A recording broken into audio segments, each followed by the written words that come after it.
We're in Swan Point Cemetery, and we are standing in front of the very impressive Celtic cross monument for the Ostby family, and all of the members are buried here. Helen and Helen's mother, Engelhart, whose body was recovered, and I'm sure just the siblings and what have you.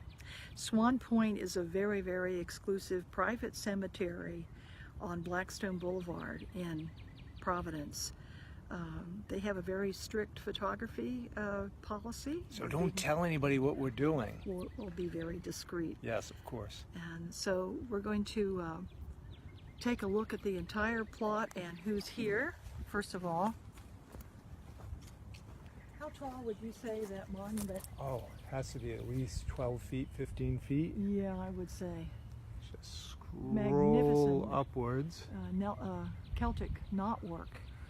And then over all the way to the left, you have Helen. And the R, I think, is for Ragnhild. Ragnhild, something like that. Actually, she was named after Engelhart's, I think, sister Helene, but Helen decided to drop the final E and preferred to be Helen. Here is Engelhart Cornelius himself, and note the date, April 15th, 1912.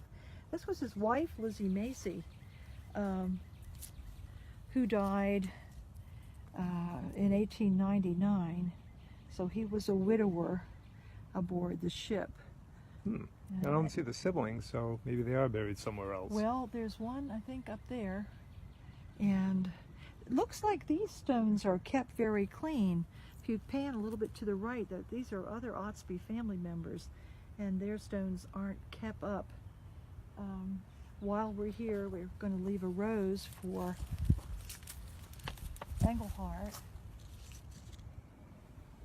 and his daughter Helen. Helen never married. She was very comfortably off, and Very independent.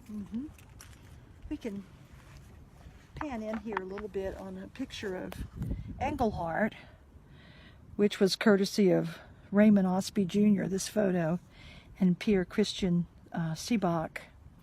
And we're going to read Helen's account of what she remembered when the crash came. When the crash came, Father and I were in our cabins in bed. The crash was terrible, and we got up and stood there near the staterooms for a moment. We put on a few clothes after a short time, and about that time, stewards and stewardesses came around telling us there was no danger. Some of the people went back to bed again. Father told me to go up on deck as I had bundled up warmly. He said he would put on some more clothes and join me immediately, so I went. As soon as I got on deck, I met Mr. and Mrs. Frank Warren, and we remained together for a short time waiting for Father. Commotion had begun at that time, and the escaping steam made it almost impossible to hear conversation. People all around us were putting on life belts, so we three did the same. I wondered what kept Father below, however, and about after 10 minutes I went down to try to find him. I guess my father must have come up on deck some other way, for I could not find him in the stateroom. Thinking he had gone up and joined the Warrens, I too went back, but he had not been around there.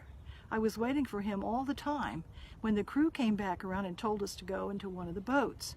We all hung back a while. I wanted Father to come with us, but the men insisted that we hurry up, so we got in. That is, Mrs. Warren and I got in with some other women and a man. This is Helen's own story.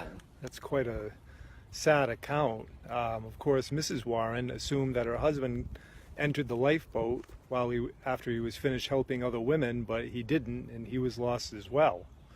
You know, while they were in the lifeboat, Helen said that the women started to talk about their jewelry that they left on board, and she said she remembered she had a beautiful diamond bar pin that she had left pinned to her nightgown, but I'm sure had she realized her father had been lost, wouldn't have mattered. And so now we're going to head down 195 east through Fall River and on our way to Aquidneck Island to St. Mary's Cemetery in Portsmouth to visit Helen No, Margaret. Margaret Hayes. Oh, not the actress. No, I was thinking of Helen Hayes. Margaret Hayes Easton. And so we say goodbye to Helen and her father.